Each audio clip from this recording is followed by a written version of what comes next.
all came to a head one day when my husband walked in the door after work.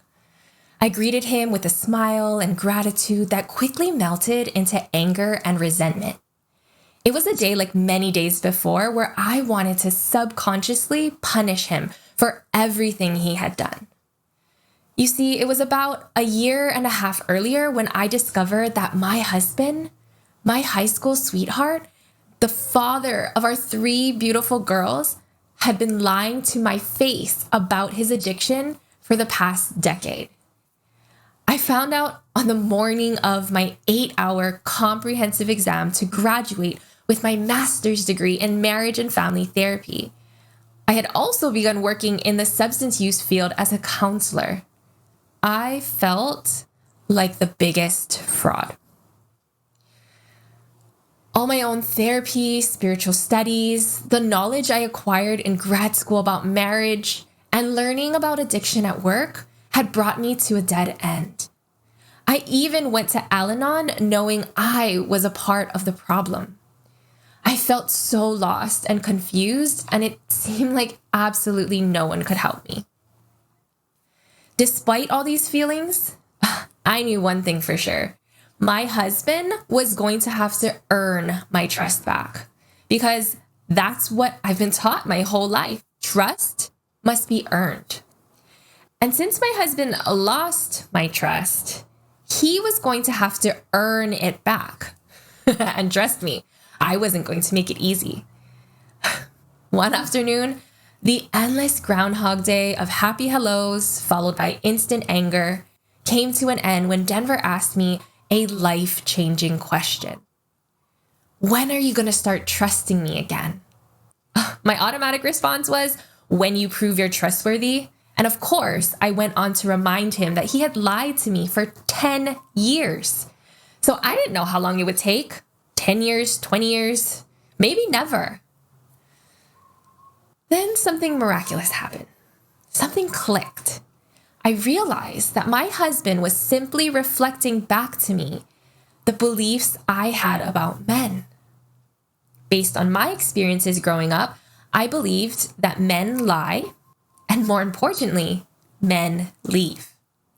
You see, my parents were separated before I was 1, and my dad wasn't around for most of my childhood. Fast forward several years, when I was around 7 years old, a family friend who I considered my second father passed away suddenly. He told me he was feeling sick the day before he died, and also told me not to tell anyone. And that cost his life. You see, men lie and men leave. So of course, I would never trust my husband again. I never trusted him in the first place. When I dug even deeper, I found that I didn't trust myself to be in a healthy relationship. I didn't trust myself to act like a normal, non-codependent woman. And I didn't trust myself to see the warning signs because I didn't see them before. It didn't matter whether I trusted Denver or not. What truly mattered was whether I trusted myself to make sound decisions in my relationships, to do the right thing for my family, to be of sound mind and reason, and to navigate any challenge thrown at me at any given moment. When I really sat with the question of whether I trusted myself or not, the answer was a big, fat no. I did not trust myself. In our world today, we often approach trust backwards. We're conditioned to evaluate others to determine if they're trustworthy. So it's no surprise that trust remains elusive. We've been approaching it all wrong. This common misperception is precisely why marriage therapy fails for many. The goal of marriage therapy is to build trust between two people. But the only way to build trust between you and another is to first cultivate trust within yourself. Let me share with you a 6-step process I call the inner mosaic method that will not only help you to trust yourself, but also increase your trust with others, thereby enhancing your relationships. This is the same process I used to transform my life, and save my own marriage when marriage therapy failed us. And let me remind you, I was a marriage therapist. Let's break it down. Step 1, identify a situation where you feel stuck. Paint a vivid picture. What's happening? Who's involved? Try to remain neutral as you describe the circumstances in as much detail as possible. Step 2, identify the story or theme you're telling yourself about this situation. Do you feel powerless, not good enough, bullied, taken for granted, betrayed? I have found that the stories we tell ourselves determine the meaning we give our lives and ultimately become our reality. As I shared with you earlier, my story was men lie and men leave. Step 3, identify the part of you that's showing up. Now, take a moment to delve deep into the archives of your mind. What's the earliest memory you have related to the theme or story you've identified? Go back in time, like flipping through old photos or rewinding the movie of your life. For example, say you're feeling powerless over a person or situation. Reflect on your earliest memory of experiencing a sense of powerlessness. Maybe you had no say as a child or had to silently obey the adults in your life. Or perhaps you saw someone being bullied and couldn't stand up for them. Allow the memory to surface naturally without forcing it. Keep in mind, your current circumstances and childhood memories may represent two completely different situations that share a common theme. Step 4, personify your part. Imagine you're painting a picture of this younger version of you. How old are you? What were you like? Do you have a nickname? What are your beliefs? What are some of your likes and dislikes? Who are your friends? And what do you love doing with them? For me, I like to call the younger 7-year-old version of myself Sam. It's actually a nickname my mom called me growing up. Sam found herself feeling abandoned and alone after her Uncle Richard died. But she was so much more than a lonely girl.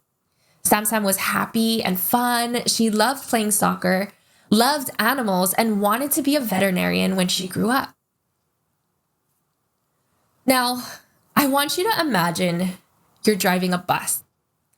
On this metaphorical bus are all the different parts of you that were created by strong emotional impacts throughout your life. At any given moment, a certain part of you is driving the bus.